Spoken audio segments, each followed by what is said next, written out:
Friends, ओवीज किचनमध्ये तुम्हा सगळ्यांचं पुन्हा एकदा मनपूर्वक स्वागत. तर आज आपण बघणारे खूप पटकन होणारी माशाची रेसिपी. तर इथे आम्ही चिलापी मासे आणलेले आहेत. तर आम्ही तेल, मीठ आणि हळदीतले म्हणजे मिठाचे मासे करणारे, चुलीवर करणारे, जे की खायला खूप चांगले लागतात. आणि आमच्या गावाला इथं मासे खूप चांगले भेटतात. रांजणीला उजनी धरणाचे तिथून जो हायवे जातो तिथं सगळे माणसं घेतात. पुणे, मुंबई, सोलापूरला जाणारे लोक सगळे तिथं थांबतात आणि मासे घेतात, कारण का की खायला खूप चांगले लागतात. तर आज आपण चिलापीचे मिठाचे मासे कसे करायचे ते बघणार आहे. चला तर रेसिपीला सुरुवात करूया. तर इथं चिलापी मासे घेतले, स्वच्छ पाण्याने धुवून पण घेतले चांगले 2-3 पाण्याने, म्हणजे माशांची वास येत नाही. आणि साहित्य तर खूप कमी लागते. तेल, इथं खोबरं, लसूण, कोथिंबीर आणि कढीपत्त्याचं वाटण घेतले, हळद आणि मीठ. तर सगळ्यात आधी आपण चूल पेटवून घेऊ. हे मासे करायला खूप वेळ नाही लागत, पटकन शिजतात हे चिलापी मासे आणि तव्यामध्ये चांगले लागतात, म्हणून आपण तव्यात करणार आहे. तर इथं चूल चांगली पेटली, तवा ठेवू आपण.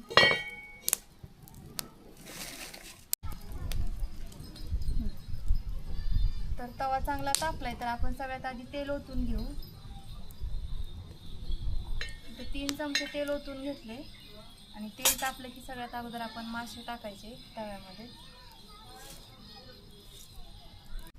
तर इथं तेल तापले, तर आपण मासे टाकू तेलात.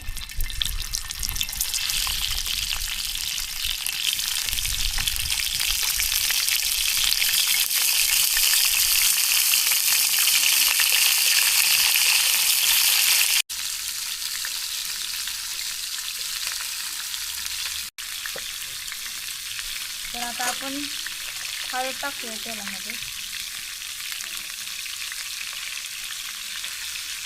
आणि आता हे चांगले उलटाण्याने हलवून घेऊन मिक्स करून घेऊ सगळीकडे. आणि चुलीचा जाळ जो आहे तो कमीच ठेवा.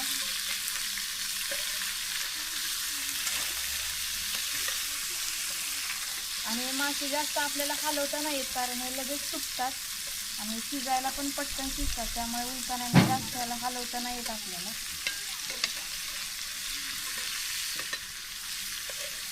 तर हे बघा, हे जे मासे आहेत ते असे तव्यामध्ये सगळीकडे पसरा आणि जागेलाच परत पलटी मारायचे, कारण हे मासे सगळे हलवता नाही येत सारखे. हलवले की सगळे हे जे मास जे आहे ते सगळं मिक्स होतं आणि सगळे काटे आणि मासे मिक्स होतात, ते आपल्याला खाता नाही येत आणि खायला पण चांगले नाही लागत.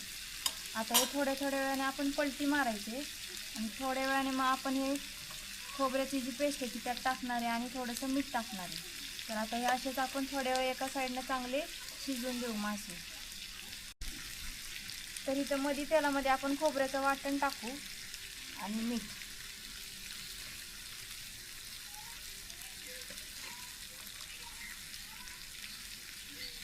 आणि आवश्यकतेनुसार मीठ टाकू आपण.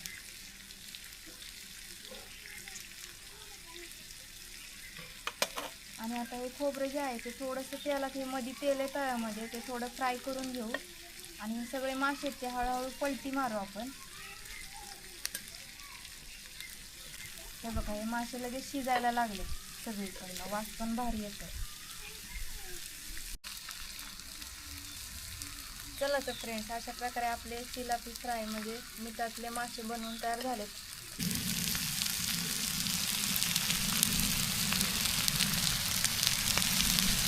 पटकन झाले, 10-15 मिनिटातच लगेच शिजतात. हे चांगले शिजलेत. आता गरमागरम नुसते खायचे, खायला भारी लागतात मिठाचे मासे. तर तुम्हाला आजचा व्हिडिओ कसा वाटला मला कमेंट्समध्ये नक्की सांगा. आजची रेसिपी तुम्ही घरी नक्की ट्राय करून पहा आणि व्हिडिओ आवडल्यास लाईक आणि शेअर जरूर करा. आपण परत भेटू नेक्स्ट व्हिडिओमध्ये. तोपर्यंत बाय बाय.